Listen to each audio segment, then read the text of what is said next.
Sabi ng mga eksperto, kaya ng dinosaur na mabuhay ng hanggang 80 years. Pero may mga nauna bang mga nilalang sa dinosaur?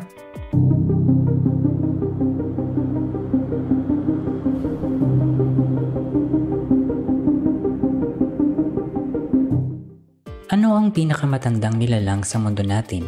Halaman ba o hayop? Mga dinosaur ba? Iba't ibang uri ng dinosaur ang namuhay sa mundo natin noong sinuunang panahon.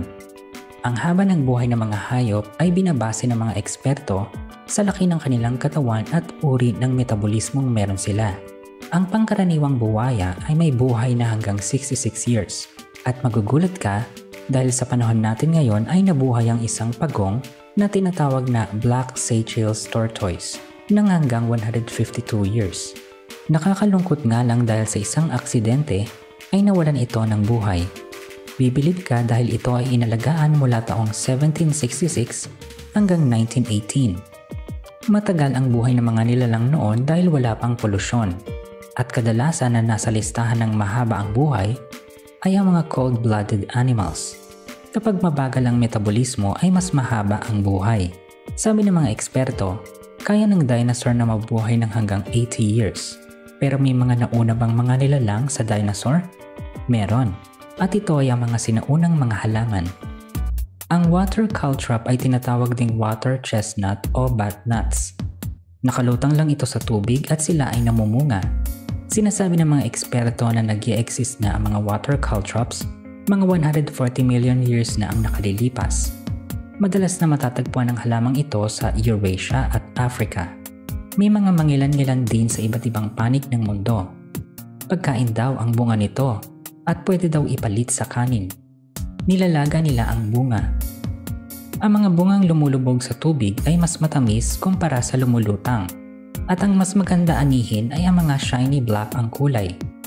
Bagamat may mga kumakain ng bunga nito, pag-iingat pa rin ang kailangan dahil ayon sa mga eksperto, kayang mag-absorb ng metal ang halamang ito na maaaring magdulot ng hindi maganda sa kalusugan ng tao. Sabi pa nga nila ay depende ito kung saan nakatanim ang halaman. Maaaring nakakita ka na nito. Ito ay tinatawag na Willemia o Willemy pine. Kaya nitong mabuhay sa iba't ibang panig ng mundo. At ang origin nito ay sa Australia. Ang cute na mga dahon nito. At ang mga nag-aalaga nito ay talaga namang nasisiyahan dahil excellent na ornamental plant ito sa kanilang hardin. Marami din sa kanila ay ginagawa itong Christmas tree. Tinatayang 200 million years na nag-i-exist ang halamang ito ayon sa mga eksperto. At alam nyo ba na may isang lugar sa Australia na pinangalanan na Wollemi National Park dahil dito unang natagpuan ang buhay na specimen ng halamang Willemia. Protektado ang halamang ito ng IUCN o International Union for Conservation of Nature.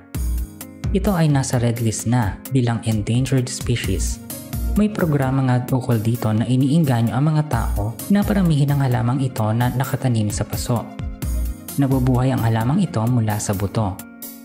Sa Royal Botanic Gardens na matatagpuan sa Sydney, tinuturo nila ang tamang pag-aalaga ng Willemia. Marami pang mga ancient plants ang pwede nating pag-usapan. Pero para hindi naman kayo mabitin sa topic natin ngayon, ay sasabihin na namin sa inyo ang pinaka-sinaunang halaman na nabubuhay hanggang ngayon sa mundo. Ito ay ang moss. Tinatayang 470 million years na silang nag-i-exist dito sa mundo natin.